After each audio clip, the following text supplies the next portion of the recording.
Welcome to Eternal Freedom. Once it so happened, there was a boy, one of 6 children, and as he was growing up, obviously his parents were very busy bringing up the 6 children and also making a living to support the 6 children as well. And in that process, he got very little time with his parents, and he had this insecurity that built up that no one loved him. And as he grew up, he tried to find that love, that belongingness in different ways. He became a womanizer. He later on started his career and very quickly climbed the ranks and became a very senior executive. And in becoming that executive, he learned how to manage perception. He still had that insecurity that he had that he had when he was young. And he became quite famous. Not only he got the Executive of the Year award in his country where he was, but also he traveled to other countries, and there too he got an Executive of the Year award, and he became quite famous, quite a visionary, quite a strategic person. And in this journey, he was always still looking for that desire that he had when he was young, when he was a child, of approval, of pleasing others, of fame, of being recognized. And that small desire from his childhood days had become a burning desire as he grew up. And no matter what he got, that desire was never fulfilled. It became stronger and stronger. And it's not surprising when you look at a research that was recently done by Harvard Business Review, looking at the top performers, what they call is the A team. The A team, according to them, have got this one thing that is common amongst all of them. That is an intense desire. And that intense desire could be for wealth, could be for fame, could be for power, control, could be for many things. But that intense desire is what makes them pick up tasks that are impossible to accomplish and deliver on those. That is what makes them work extra hard, go that extra mile to be able to achieve the outcomes or the goals that they desire. And so it is with those desires that these people have got very strong desires. Some of them are born out of scarcity that they may have experienced when they were young. Some of those could be because they have this intense craving, or it could be because they have something to prove. Whichever it is, their desires have actually taken over their lives. In majority of these kind of cases, like in the first example I gave you, that person's desire had taken their entire life. And that is a true story.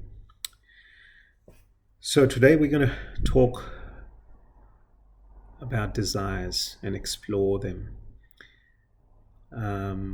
There are some key principles that are necessary to manage the desires, we can see how desires can transform you. They can make you a famous executive, or they can also lead you down a road of ruin. But depends on whether you are able to manage those desires or not.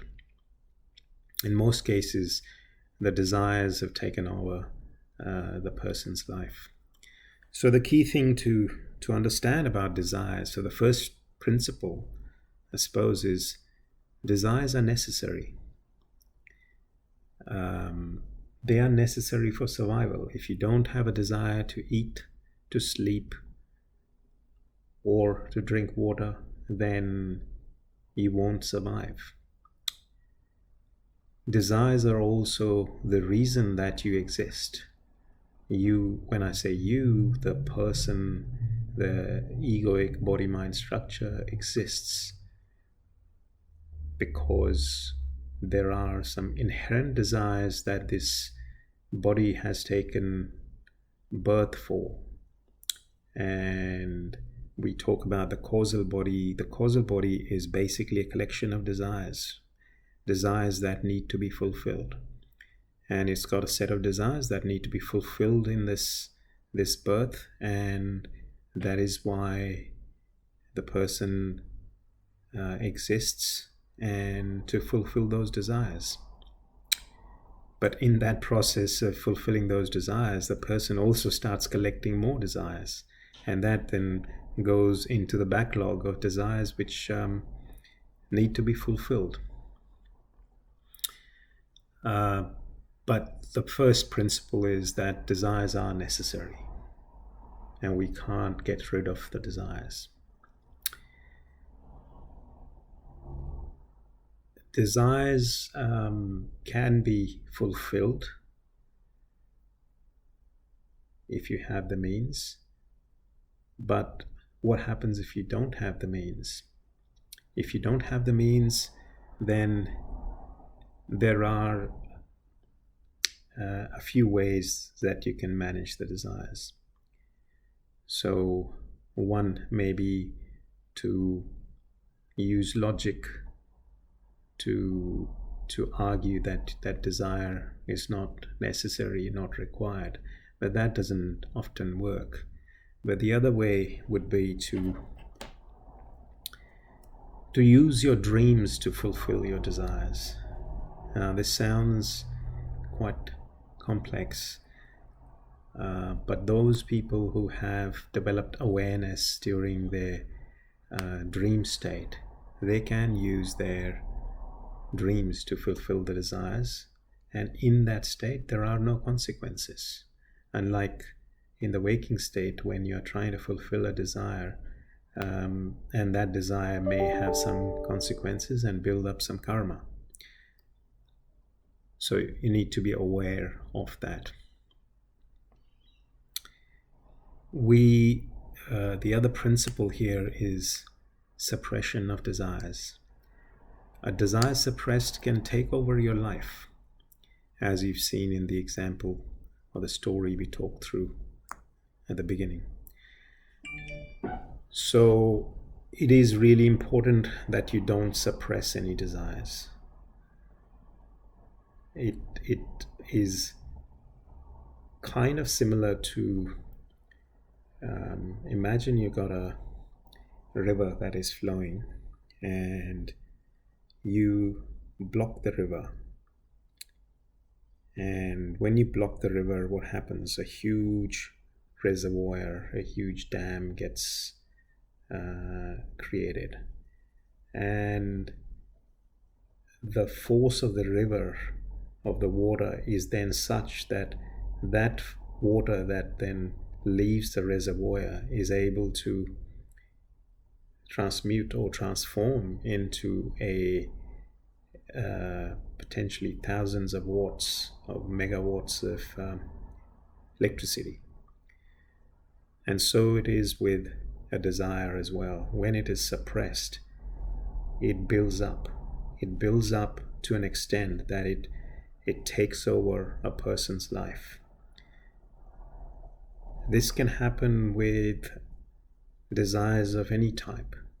It could be a desire for food, which was born out of scarcity when the child was young. And as that person grew up, they become addicted to food. The desire could be desire for wealth. Their whole life, this person is then seen collecting wealth. The desire could be the desire for fame, as we saw. So, important to recognize that a suppressed desire can become very powerful and take over your life. So, don't suppress any desires. There is another principle. If desires have been suppressed in the past, well, what can you do? Well, suppressed desires can be transmuted.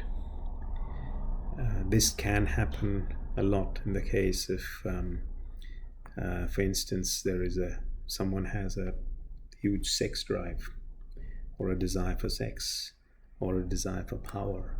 So these may not be easy to fulfill without impacting everyone around you and also the society as well. So one way to manage these is to transmute this energy, just like we did in the case of a hydroelectric power station. You can transmute this energy, and people have transmuted or transformed this energy into sports, into physical activity, or into something else which is more healthy. That is definitely a possibility, but it requires practice, it requires training. So the other way to manage desires is managing them by being in awareness. When you watch and observe a desire, you suddenly find that the sense of doership disappears, because you're now watching. You, as in, you have become an observer of that desire. And the moment you become an observer of the desire, you create a distance between you and the desire, and the energy of the desire begins to dissipate, as opposed to when you take ownership of the desire becomes part of your egoic body-mind structure. So that is another way to manage the desire. Of course, the best way to manage the desire is to realize who you are. Once you realize who you are, as in you're the truth, you are eternal, you are the experiencer, and then you realize that desires, like anything and everything else, is also just an illusion. It's not real. It is something that is part and parcel of the body-mind structure, but it is necessary for survival, but at the same time it is not the main goal of your life. Desires will come and go, and what you'd also realize in that process is that majority of the desires actually come from other people. Majority of the desires that you have picked are not your desires, not the ones that you were born with. They're desires that you have picked because you're competing with other people, or because you want to be like other people, or you have chosen other people as role models. So majority of these desires are adopted.